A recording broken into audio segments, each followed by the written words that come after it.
Bem, o assunto é Juscelino Kubitschek e o assunto é Brasília. Então, algumas coisas que eu preciso contar para vocês que a gente tem como tendência, e aí de dizer Brasília, nossa, que bacana, tal. Então, já vou começar jogando um pouco de areia nesse ventilador aqui. Brasília é um projeto que não acabou. Brasília é um projeto que ainda precisa ser acabado. Então, ele é um projeto da década de 60 e que nos últimos 62 anos, 63 anos, simplesmente não terminou. Porque o plano do Lúcio Costa, um grande urbanista, só foi feito para o plano da capital mesmo, não foi concluído para as tais cidades satélites.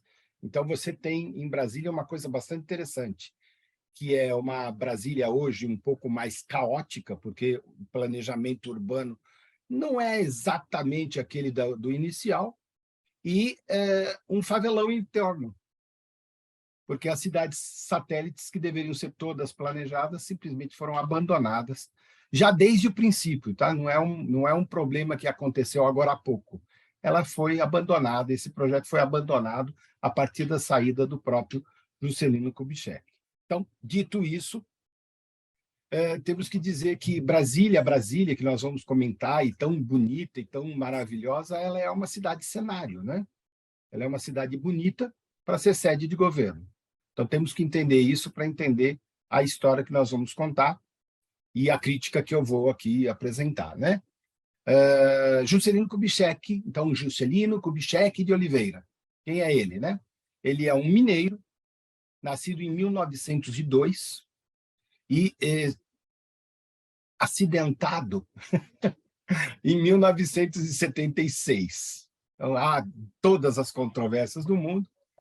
Um caminhão na Dutra conseguiu atravessar do lado para o outro e acertou um único carro, exatamente o Opala, onde estava o Juscelino Kubitschek. Coincidência, fatalidade, coisas que acontecem na vida, né? Então, vamos lá. Quem é ele?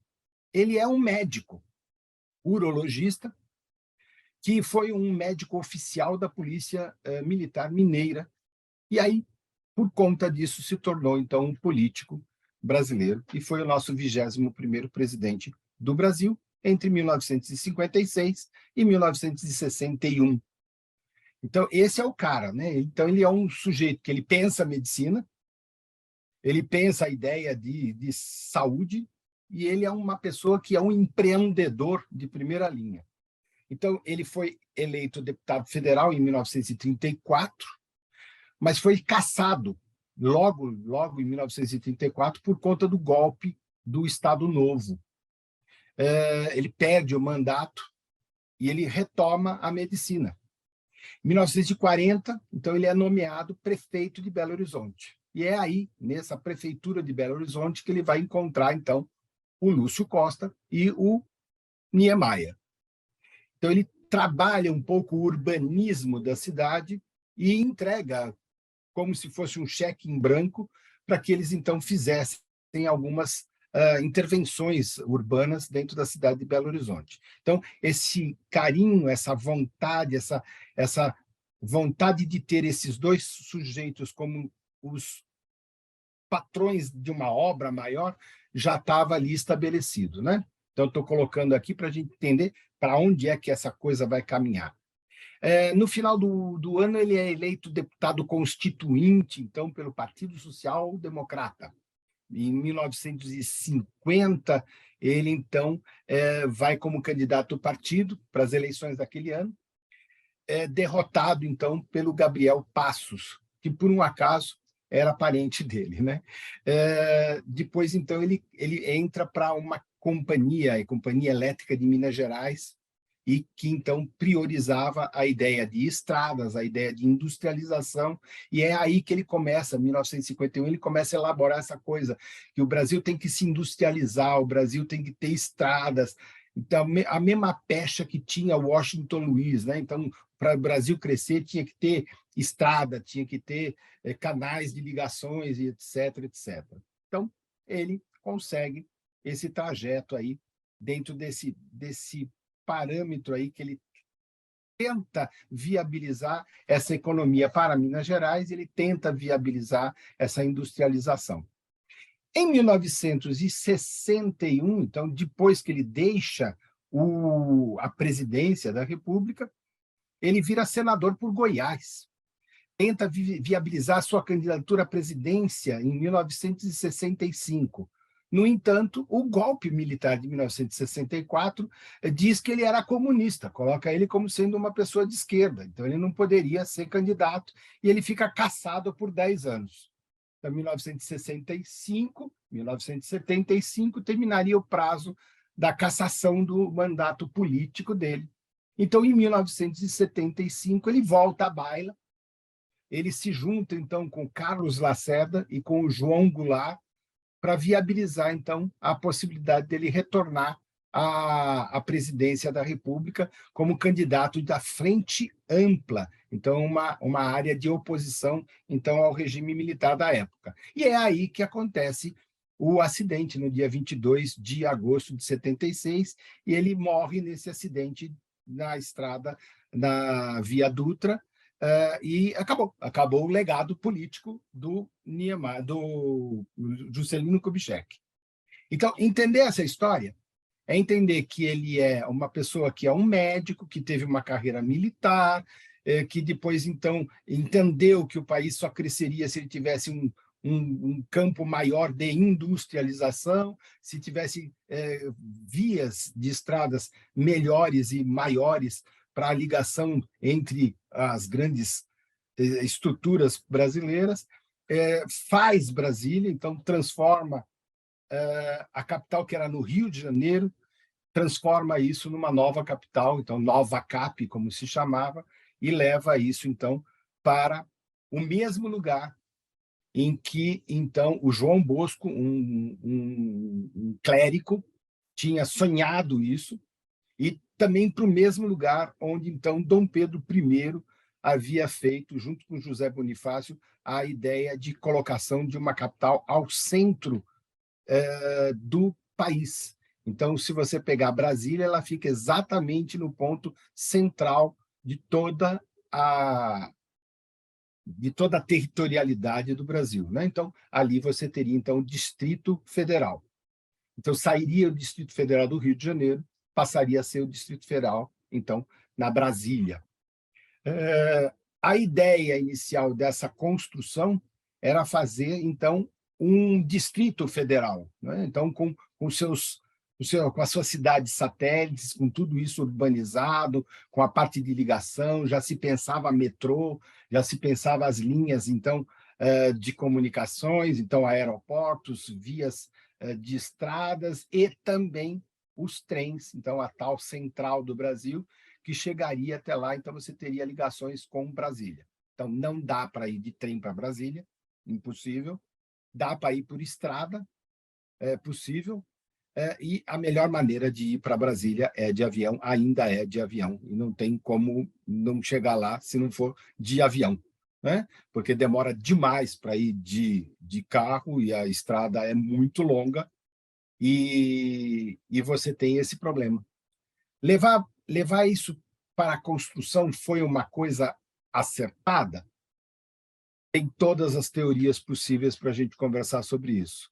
Então, pode ter sido muito bom, pode ter sido muito ruim, o levar de toda a política brasileira para o meio do país e isolar a política brasileira no meio do país é um fator de corrupção, porque todo um staff, toda uma logística de deslocamento desses políticos deveria ser feita. Então, Brasília acabou sendo um gueto político, ao invés de uma grande cidade planejada. Então, isso aí causa alguns problemas para a própria cidade. A cidade ficou fria, o projeto do Niemeyer para os prédios é um projeto da cabeça dele, então ele coloca as garagens para o lado das ruas e a parte de vivência para a parte interna. Então, as pessoas não se encontram, porque elas saem dos seus prédios, entram nos seus carros e vão embora. e quando voltam, entram nas garagens e sobem para os seus prédios e não se encontram.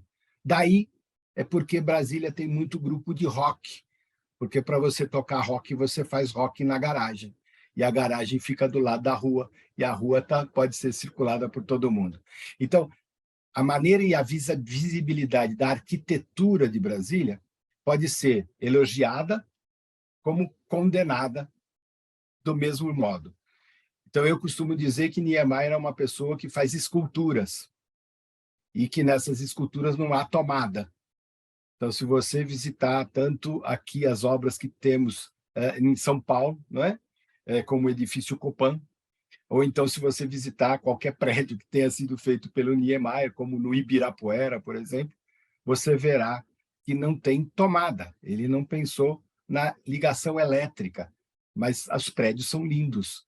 E você vê aquilo em concreto e fala, maravilhoso. Só que você não consegue botar um prego na parede porque é concreto.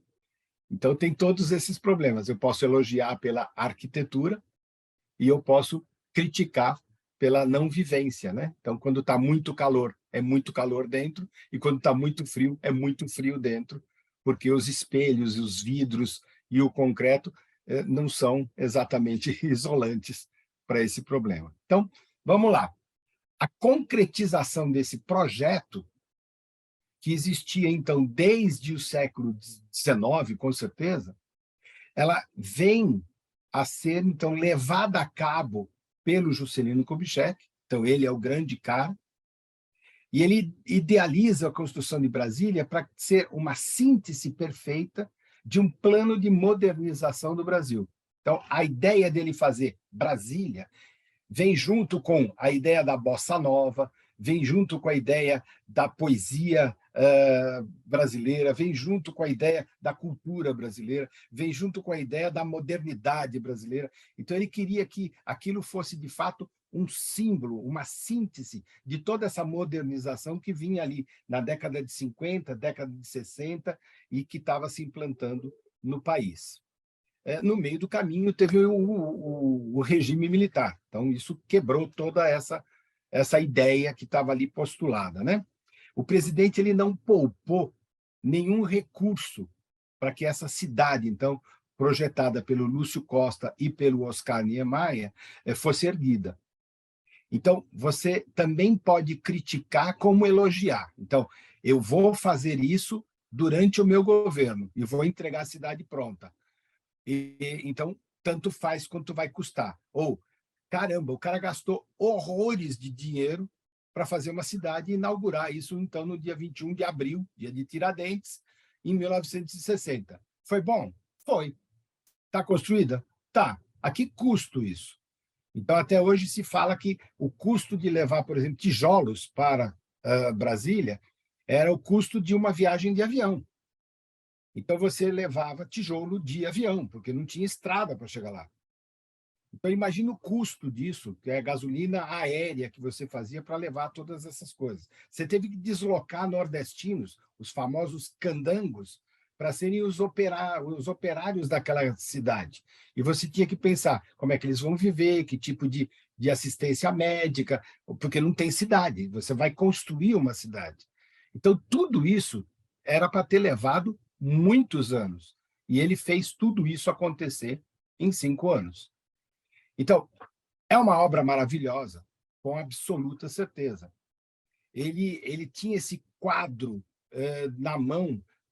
Então, na época, o maior partido durante então a Quarta República, então ele tinha um apoio político muito grande, ele tinha como ter essa grana toda para fazer isso, ele tinha como idealizar esse projeto, e ele tinha esses dois grandes arquitetos que tinham essas ideias à la Le Corbusier para construir esse negócio, esse grande monumento que é a Brasília que a gente conhece. Então, ele não quis levar isso para Minas Gerais, levou isso para Goiás. Ele não queria que isso ficasse sem estar exatamente localizado no centro do país. Então, existia uma ideia de que a política quisesse levar isso para alguma parte das Minas Gerais. Não foi assim que aconteceu, e aí, então, aconteceu Brasília aonde ela está. Perguntas? Oi, Roberto, boa noite. Bom ano novo, né? Que não se Bom. viu ainda. Deixa eu ver. Pronto, Tá agora Dolores aí também? aqui. Oi? Então, é a primeira vez, né? Desse Diga lá, ano. Beth. Eu não entendi muito bem essa empresa que ele participou e deu essa ideia de desenvolvimento. Você falou que uma companhia elétrica de Minas Gerais? Qual a relação dele com a companhia? Companhia Energética de Minas Gerais. Energética. Então, ele cria essa Companhia Energética de Minas Gerais exatamente para priorizar as ideias de industrialização e as ideias, então, de estradas, né? da pavimentação e a ligação por eletricidade para essas cidades todas. É um desenvolvimento muito grande para Minas Gerais, década de 50 para década de 60. Vamos entender como é que é isso. Então Eu vou ele fazer um paralelo, Beth, para você entender. Por exemplo, 60% da cidade de São Paulo foi planejada pela companhia City, que é uma companhia do Canadá, inglesa canadense. Então, o que eles faziam? Eles faziam toda a parte de arruamento, entregava toda a parte arruada, tudo bonitinho, tudo certinho, financiavam as construções das próprias casas. E aí, com a companhia Light, que também era inglesa e canadense, eles eletrificavam todas as ruas, e aí, então, a prefeitura entrava para fazer o calçamento, a água e o esgoto. Então, ficava muito barato você fazer a urbanização da cidade de São Paulo. Então, se você olhar Jardins, se você olhar City Pinheiros, se você olhar a City Lapa, se você olhar bairros industriais como Vila Leopoldina, Anastácio, se você olhar Parque de Ibirapuera, todas essas regiões foram feitas pela companhia City. Então, hoje, você anda em grandes avenidas bonitas, então, Avenida Brasil, né? E você está andando na companhia City. Então, a ideia dele era fazer exatamente isso em Minas Gerais, mas ele fazia isso a partir da companhia elétrica. Então, ia a industrialização, ia a parte de urbanização, e ele entrava com a parte elétrica, porque assim você tinha a geração de energia para aquela localidade. Então, isso funcionou bem, né? Diga. Diga, Suane. Não terminei aqui. É energética ou elétrica? Energética. Energética. E outra coisa, Dom Bosco, onde é que não entra nessa história aí? O Dom Bosco sonhou com uma cidade que seria o marco de toda a felicidade do Brasil e que ela ficaria no centro do Brasil e exatamente onde está Brasília. Nossa, que interessante. Porque o padroeiro de Brasília é João Bosco. Tá bom, obrigada. Suane? Oi, Roberto. Eu entendo que uma mudança da capital para no meio, né, do país seria mais por motivo de proteção, né? Porque se a capital estava no Rio de Janeiro, perto do oceano, se tivesse alguma invasão, né, a capital estaria muito exposta. Eu penso que foi mais ou menos essa a principal razão, né, de proteger, né? Que até a capital sim, a vida tem bastante espaço por aí que pode ser contido, né? Agora eu fico pensando, diz que foi gasto bilhões e bilhões. De onde que veio esse dinheiro? Teve empréstimo exterior? Porque eu acho que a situação do Brasil não estava assim com, né, uma sobra de dinheiro para de repente criar uma cidade. Até Juscelino Kubitschek, sim, tinha grana. Tinha dinheiro no Brasil para fazer isso. Sim. Então, não foi empréstimo... O endividamento exterior. Então, o endividamento brasileiro começa por aí. Começa com essa coisa de vamos construir e vamos botar estrada e vamos fazer. E depois piora com a entrada do Jânio Quadros. O Jânio Quadros ele leva a inflação brasileira a quase 700%. Varre, vassourinha. Só que ele pede renúncia.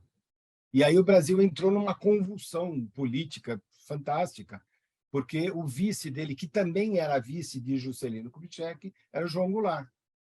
Então, esse trânsito entre a construção de Brasília, a eleição de Jânio Quadros, o primeiro presidente a tomar posse em Brasília, depois o João Goulart. Então, todos esses movimentos políticos que vão acontecer de 60 até 64 vão acabar com a economia brasileira.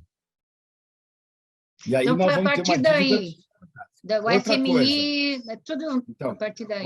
continuando respondendo. E o Campos Salles fez uma dívida que, inclusive, entregou o dinheiro todo para os grandes cafeicultores e que ela deveria ser paga, começar a ser paga. Então, eu tinha que pagar juros todos os anos e começar a pagar a dívida pública brasileira, estrangeira, né, a dívida externa, a partir de 1973. Então, ele fez um acordo com bancos mundiais, onde ele pegou uma grana fantástica, só que, ao invés de ele investir no Brasil, ele investiu nos fazendeiros. Resultado disso, você teve, na sequência histórica, você teve os anos do Getúlio Vargas, que foi um ditador, depois você teve a morte do Getúlio Vargas, e aí, então, pós-morte do Getúlio Vargas, você tem, então, a subida do Juscelino Kubitschek. Na saída do Kubitschek, você tem Jânio Quadros. E aí você teve uma convulsão. Você teve 3 primeiros ministros, você teve 2 maneiras de política de governo, então, parlamentarismo, presidencialismo, e depois você teve, então, o regime militar como solução para esse embate político que teve aí. Então, quando o regime militar assumiu o governo no país, o país estava basicamente quebrado. E em 73, então, o Delfim Neto vai fazer o tal do milagre brasileiro, porque o que ele faz? Ele refaz o contrato com o FMI, traz dinheiro emprestado, e aí nós tivemos um milagre econômico, nós tínhamos um PIB de mais de 10%, quase 12% ao ano.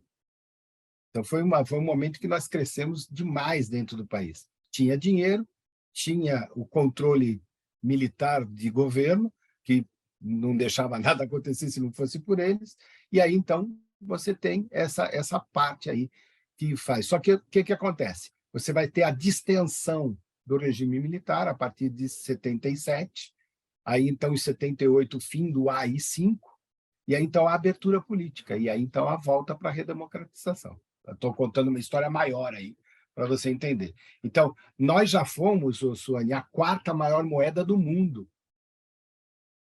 E hoje somos aí a 8ª ou 9ª maior moeda do mundo. Então, o Brasil não está ruim, mas nunca esteve bem. Então, esse é que é o problema. A gente tem um problema interno que a gente precisa resolver e um problema externo que é as nossas relações de comércio com o mundo todo, né? Então, tem que pensar essas coisas todas dentro da política que a gente tem passado nesses anos todos aí que a gente tem de história da República Brasileira, que já está na 7ª República, né? Então, nós não tivemos uma república, nós tivemos 7. Bom, eu lembro quando a nossa moeda estava bem forte, estava R$1 para $1, mas isso no tempo do confisco, né? Logo após. Na verdade, isso era uma grande mentira, era 2,5 para 1. Era uma mentira que se contava, mas era 2,5 para 1. Tanto é mas que quando comprava era 1 para 1. Mas muito rapidamente foi 2,5 para 1. Então, de 2,5 para 1, para 3, para 4, ela estava dentro de uma razoabilidade mundial. Ela chegar no 6, que é hoje, é por conta exatamente do processo de pandemia, das guerras internacionais, do comércio externo brasileiro, então ela chega perto de 6. Então, você pode até fazer por 6, se você pensar num euro, ou então, se você pensar no dinheiro americano, 5,3. Então, você tem essa dificuldade. Então, nós teríamos que ter uma política boa de PIBs bons e de economia segura para que a gente mantivesse pelo menos a 5 ou a 4,5 por 1 o nosso dinheiro em relação ao dinheiro mundial. Não sei se isso vai acontecer, eu não sou pitonisa. Então, eu estou aqui fazendo uma análise sobre o que poderia acontecer, tá?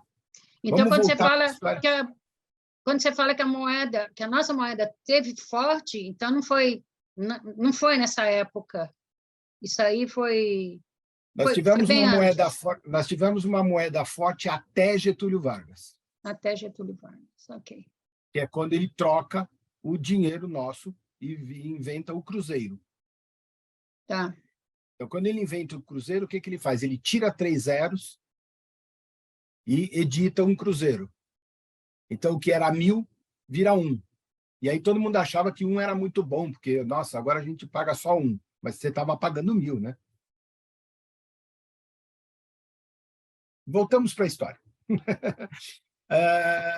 Ele vence, então, a Quarta República, ele vence essa Quarta República, ele entra como presidente do Brasil, ele enfrenta uma crise política, porque a União Democrática Nacional, então a famosa UDN, se torna o partido de oposição a ele, então a ultradireita brasileira, então na época a União Democrática, é oposição a Juscelino Kubitschek, não aceitava o poder dele e não aceitava que continuasse sendo um braço do PTB, o Partido Trabalhista Brasileiro de Getúlio Vargas, porque a presença do João Goulart no governo do Juscelino Kubitschek fazia com que a UDN tentasse a todo momento um golpe articulado, uma retirada de posse. Então, aí o Henrique Teixeira Lott, ministro de Guerra, é que segurou isso e disse, não, senhor, ele ganhou na eleição e ele permanece. Então, houve um contragolpe militar na ideia de golpe de política da UDN contra o Juscelino Kubitschek no momento da sua entrada ali. Então, a UDN foi opositora a ele durante todo o período. Tá? Essa ideia de desenvolvimento econômico que ele vai traçar, né, é conhecida por grandes especialistas como um grande momento de desenvolvimento brasileiro. Ela é manifestada, então, numa ideia que chama plano de metas. Então, o plano econômico ele viabilizava a estrutura do país para que ele pudesse se desenvolver e ele pudesse, então, a partir do final de 5 anos de mandato, o Brasil tivesse preparado para um grande crescimento. E assim foi.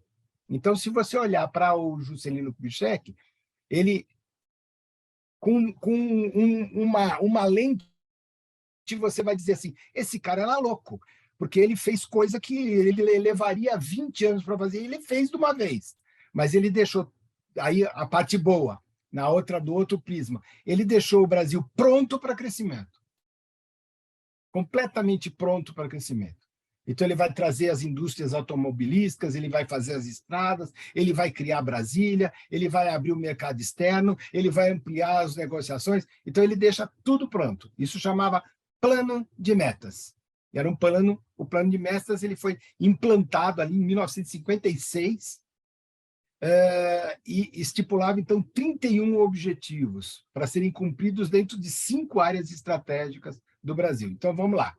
Energia elétrica, a ideia de infraestrutura, transportes, a indústria de base, alimentação e educação. Então, esses 5 grandes tópicos em 31 grandes objetivos.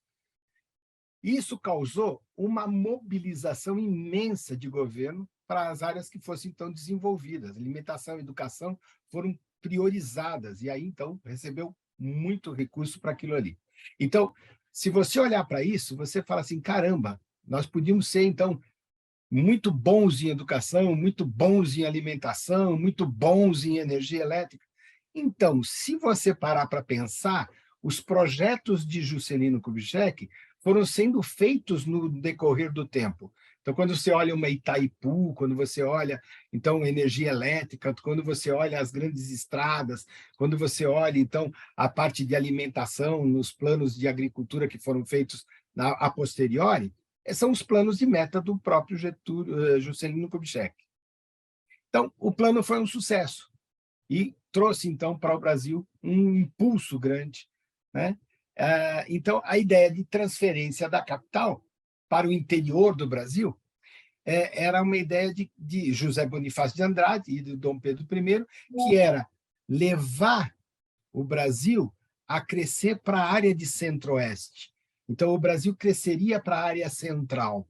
O Brasil teria essa ideia de crescimento. E aí, então, se você fizesse a agricultura do Centro-Oeste, se você traçasse isso com ferrovias e vias de estradas, se você traçasse isso como uma ideia de, eu vou dizer assim, promover um ataque de forças para o desenvolvimento desse Centro-Oeste, o Brasil teria o Sudeste, o Sul, o Nordeste e o Centro-Oeste para, então, um crescimento muito rápido, muito forte. Esse é o tal do plano de metas. Então, a ideia ganhou corpo, essa ideia ganhou, então, a ideia de transposição para a capital do Rio de Janeiro, para esse centro. Essa ideia, a partir de 1922, no governo do Epitácio Pessoa, já era uma ideia. A ideia continuou sendo pensada e trabalhada, estou falando em 1922, hein? Então, continuou sendo trabalhada pelo governo do Eurico Gaspar Dutra, ali então nas décadas de 50. Então, ela vinha sendo montada e esperada e planejada desde 1823. E aí, então, quando ela chega em 1960, finalmente ela é inaugurada. Então, não é uma ideia que o cara acordou de manhã e falou assim, vou construir Brasília. Ela é uma ideia que foi sendo cultivada, elaborada, pensada. Historiadores afirmam que essa memória deixada pelo Juscelino é um projeto de construção de uma nova capital, é uma ação. Ela não é só a construção, ela é uma ação política. Então, as informações da construção de Brasília cumprem um propósito político, mais do que um propósito urbano.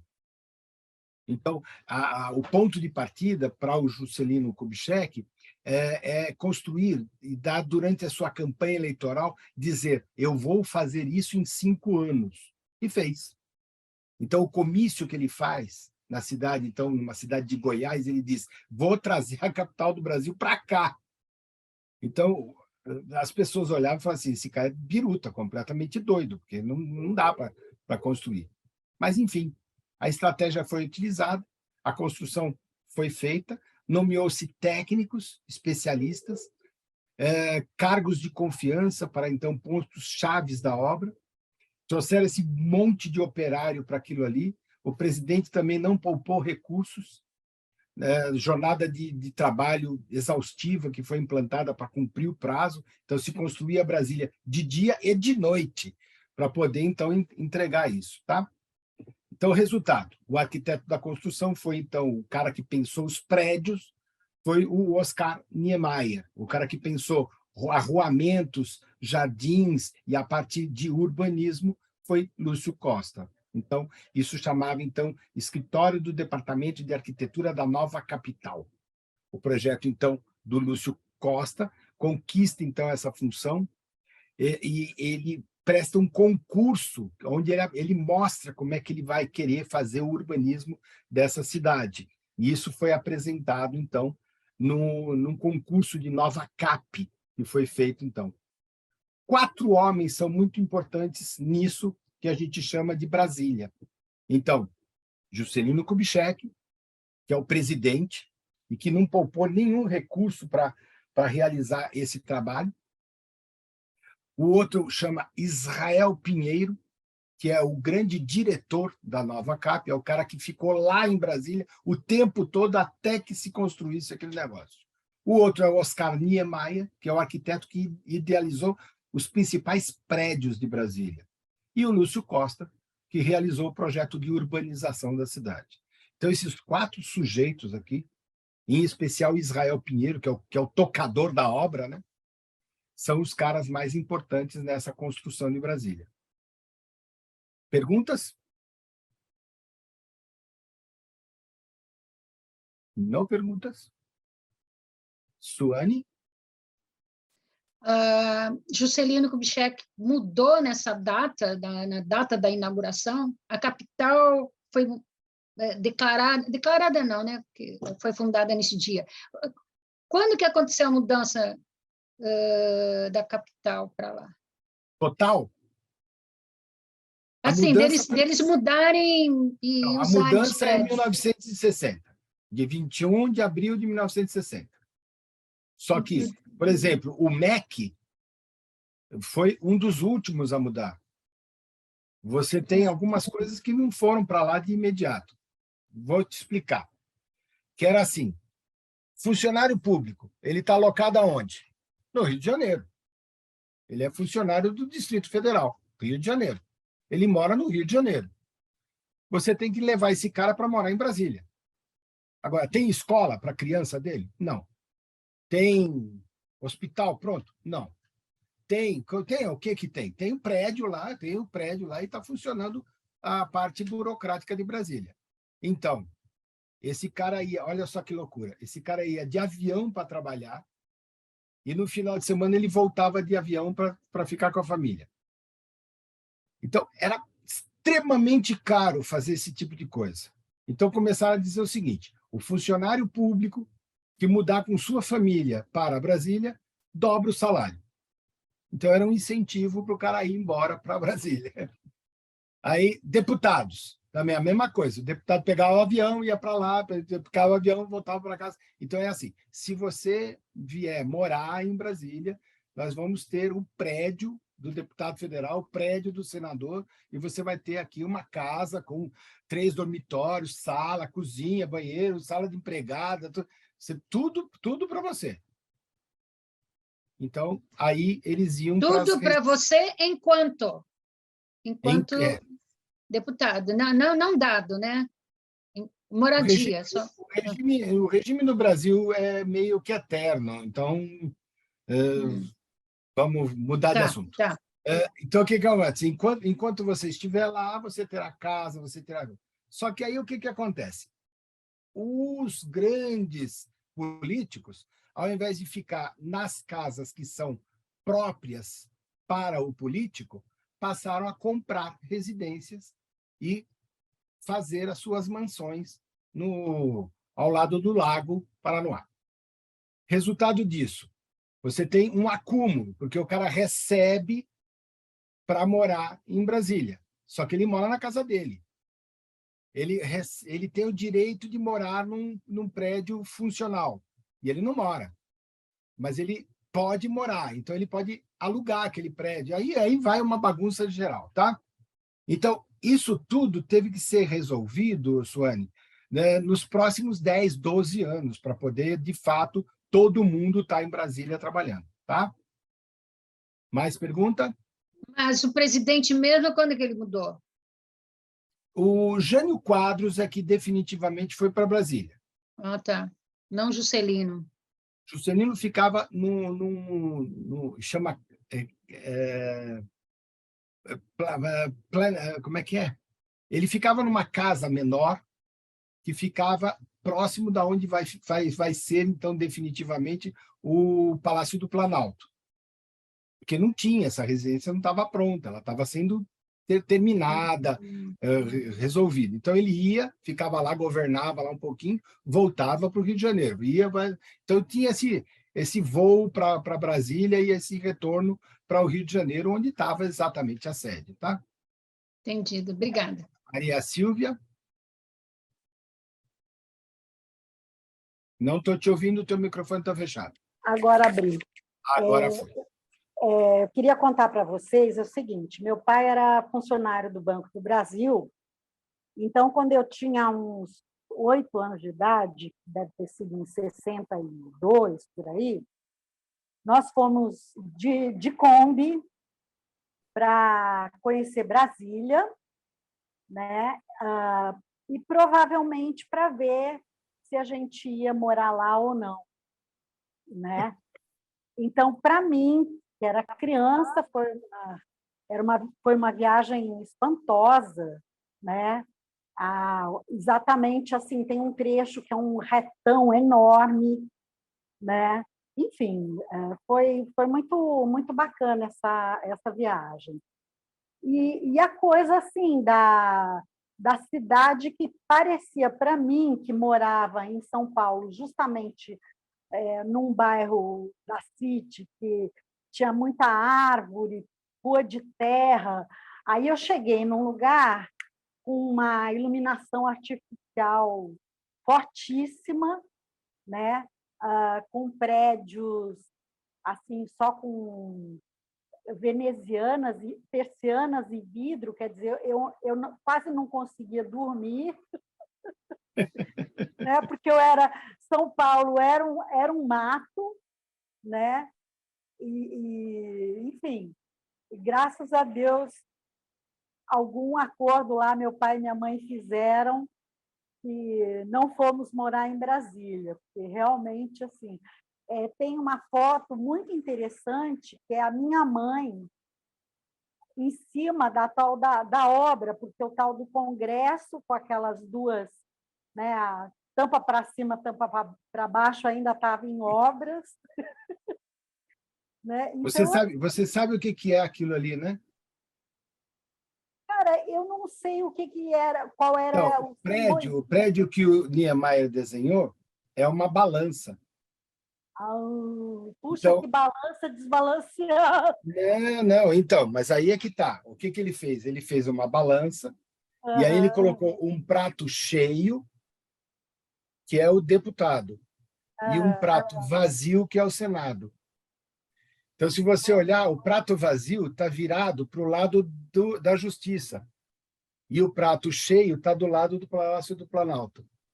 Não sabia essa... E ele posicionou o prédio de maneira a que o mastro da bandeira fique no meio dos dois edifícios e que o sol brilhe naquele ponto no entardecer. Uma coisa para ser estudada futuramente, né? Estilo muito Stonehenge. Se você olhar, existe um posicionamento. Todo mundo sabe que Niemeyer, sempre da vida inteira dele, foi comunista. E ele precisava construir uma catedral. E, certa vez, então, com relatos, né, históricos, diz que ele estava no horário do almoço, junto com o Lúcio Costa, discutindo, então, a tal da catedral, e ele falou, mas como é que eu vou fazer essa catedral? Então, como é que eu ponho uma catedral nesses monumentos todos que eu estou colocando aqui? E diz que, nesse momento, ele olhou para os talheres e pegou 2 garfos e juntou esses 2 garfos assim e falou, fome de Deus, está aqui a catedral. Então, se você olhar o formato da catedral, Não, ela é eles fantástica. são garfos, linda, né? São garfos que se intercruzam. E aí ele disse, todo mundo que entrar na catedral tem que entrar em posição de agradecimento. Então, ele enterrou a catedral. Então, toda vez que você entra na catedral, você tem que descer.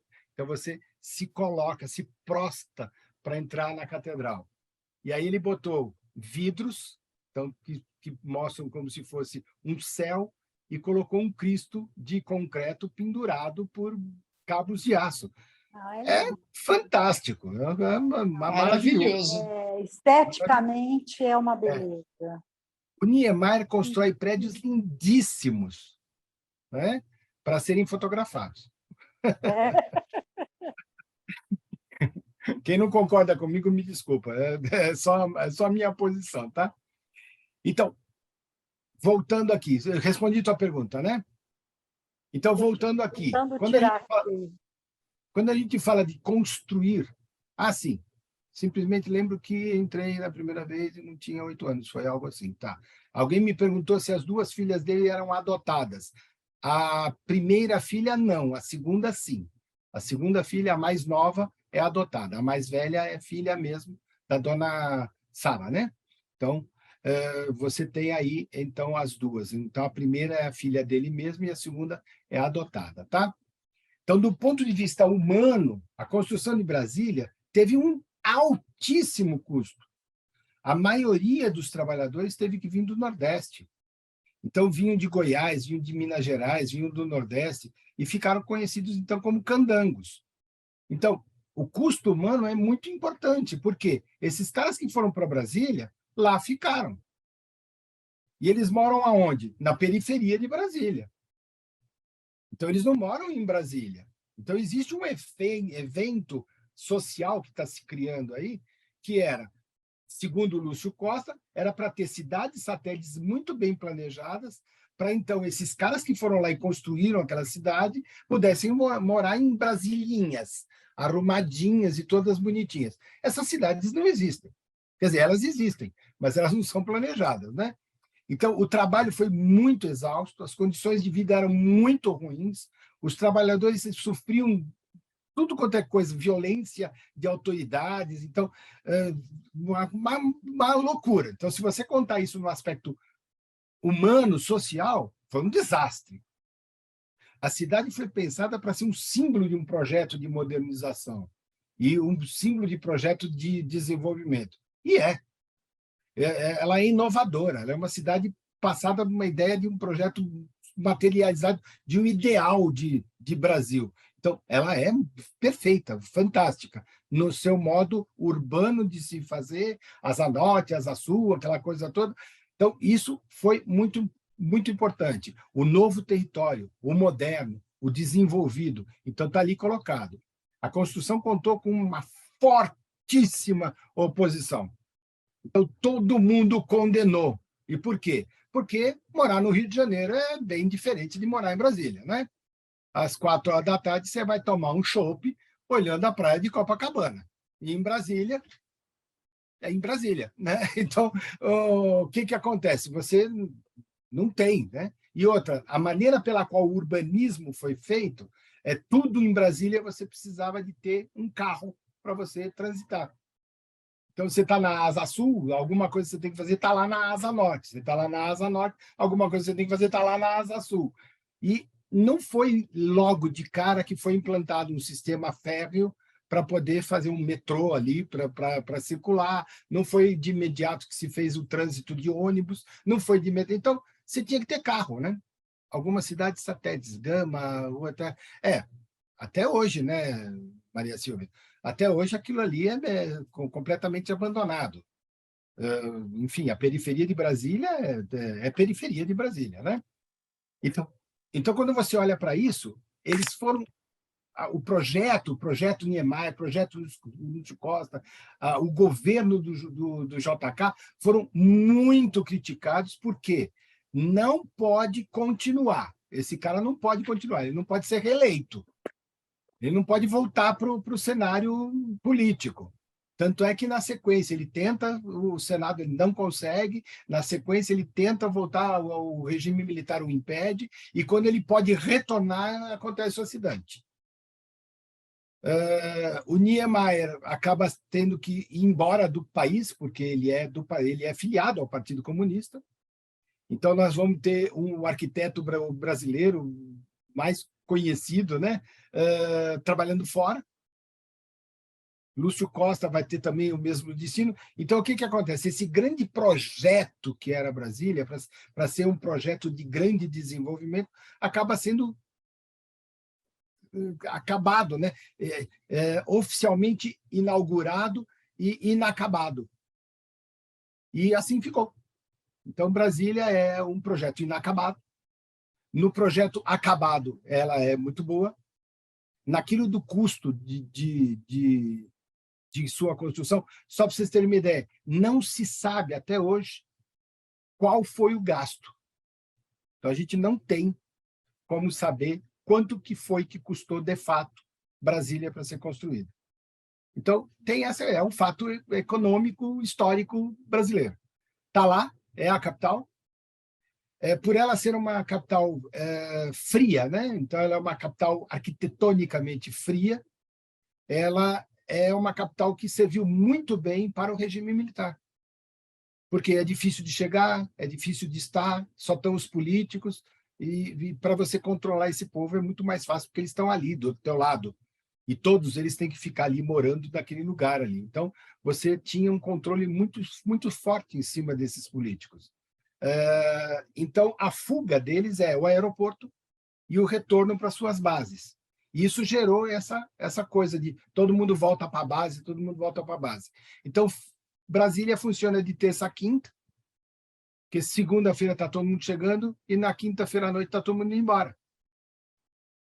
Então, ela é uma cidade que funciona 3 dias e depois ela fica paradinha para o final de semana e depois ela retorna. Só que ela tem vida, porque hoje você tem trabalhadores, você tem toda uma massa de funcionários que estão ali para viver naquele mundo chamado Brasília, né? Então,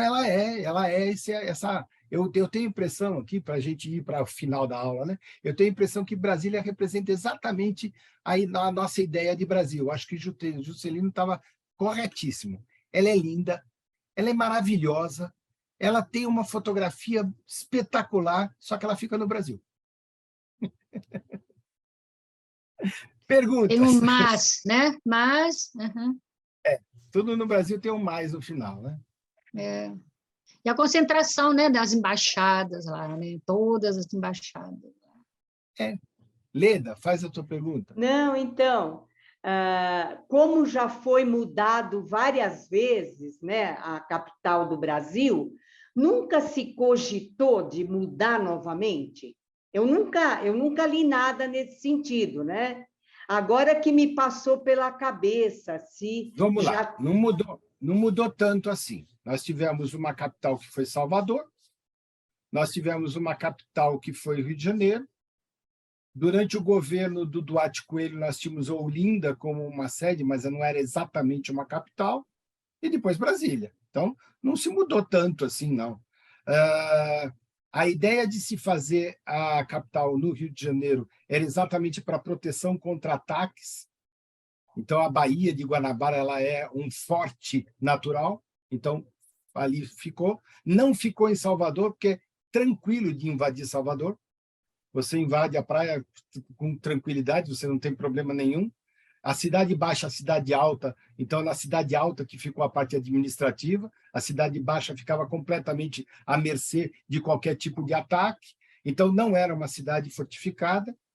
Foi pensada Belém do Pará como uma das sedes do Brasil, mas ela não aconteceu. Então nós tivemos Salvador, oficial, Rio de Janeiro, oficial, e Brasília, oficial. Então, se você pensar que em mais de 500 anos de vida, 3 capitais, tá muito bom, tá espetacular. Não, e seria um transtorno muito grande mudar tudo, né? Eu acho que não seria nem viável, né? Como foi o transtorno que foi passar do Rio de Janeiro tudo para Brasília. Foi uma coisa que levou 10, 12 anos para se consolidar. Então, nós estamos falando 1972, 73, 74, ainda tinha coisa no Rio de Janeiro funcionando e indo embora aos poucos para Brasília. Então, essa coisa ela estava acontecendo e ela foi se transformando. Hoje já está tudo lá mesmo, sem problemas, né? Só que, por exemplo, hoje em dia, eu não tenho prédios suficientes para entregar um prédio de ministério para cada um dos ministérios que temos hoje. Então, tem ministério que vai trabalhar no mesmo prédio do outro ministério. Então, perceba que você tem ali uma coisa definitiva. Então, tem que ter X números de ministérios, tem que ter X número de cadeiras no Senado, tem que ter X número de cadeiras no deputado federal, porque senão não cabe. Então, você começa a fazer emenda, você começa a criar predinho. Então, você tira a ideia urbana daquela capital. Então, ela deveria ter definido todos aqueles os puxadinhos, os famosos puxadinhos, né? Então, fica aquele negócio que você tem que ficar elaborando novos princípios para acomodar novas políticas. Agora, a capital é Brasília, a capital do Brasil é Brasília, com certeza. Obrigada. Últimas perguntas? Antes de existir o território ali em Brasília, tinha era uma propriedade particular? Era uma propriedade distrital? Não. Fazenda? Era de Goiás. Era um território nada e que ficava no meio do Goiás. Não tinha. Foi feito algum estudo para que fosse lá? Desde Dom Pedro I. Por vários. A partir de 1922, você já tinha basicamente o território já predisposto. Predisposto, não diria definido, mas já predisposto. Uma coisa que aconteceu, por exemplo, aqui no Parque do Ibirapuera, em São Paulo. O Parque do Ibirapuera ele já estava definido, mas muito antes de 1954. Só que, como ele demorou demais para ser realizado, um bairro foi morar dentro do parque. E um bairro de classe média-baixa e um outro bairro, que é a República do Líbano, que invadiu uma parte da área que era destinada para a criação de plantas, que era o manequinho, né? E foi destinada para plantas. Então, você tem o Parque do Ibirapuera, e o Parque do Ibirapuera tem 2 bairros, uma rua e um bairro dentro do parque, porque no delimite do parque foi feito isso. Depois, Prestes Maia, da delimitação urbana que ele fez na cidade de São Paulo, ele abre a Avenida Rubem Berta. E quando ele abre a Rubem Berta, que era uma avenida para levar ao aeroporto, ele corta o Parque do Ibirapuera. Então, a área da Assembleia Legislativa, a área onde hoje está o museu, que antes era o Detran, onde está a estátua do Brecheret, dos Bandeirantes, ficava dentro do parque. E hoje fica do outro lado do parque. Então, essas coisas vão mudando porque a urbanidade vai acontecendo e vai se realizando. Então, quando você faz uma avenida, você tem que pensar o projeto, né? O projeto da cidade. Então, Brasília tem um projeto que está dentro de um plano de metas maior. Esse projeto ele permanece, ele está lá, ele é vivo, só que o projeto global não foi realizado. E hoje, para acomodar todas as políticas que foram sendo feitas, os puxadinhos foram sendo feitos e realizados, então, dilacerando a obra do Lúcio Costa do urbanismo e acabando com a ideia de arquitetura do Niemeyer. Tanto é que pediram para o Niemeyer, olha que loucura, que se fizesse um aparato para não haver nenhum tipo de ataque ao Congresso. Então, o Niemeyer pegou e falou assim, pode ser água? E aí ele fez o fosso, né? o fosso de água para que a população não entrasse. Só que ele, de maneira desonesta, ele fez um poço que dá para você entrar dentro. Né? Então, ele não fez um poço para ninguém entrar. Ele fez um poço só para o cara olhar que tem água. Então, ele atendeu ao pedido, mas ele não gostou da coisa, não. Ele achou que... E nessa época, quando pediram para fazer isso daí, ele, numa entrevista, disse, projetamos Brasília como uma asa de avião.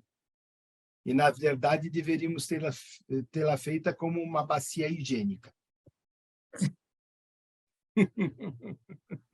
Isso são palavras do Niemeyer. Como o quê? Bacia higiênica, é isso? Vaso sanitário. Sim, não deixa de ser. Então, pois é, mas quem falou foi o Niemeyer, não fui eu, não. Eu só tô dizendo o que ele disse. Então, Brasília é linda, maravilhosa, arquitetonicamente, urbanicamente falando, é muito forte, muito, muito bonita. Só que tem todos esses problemas, né?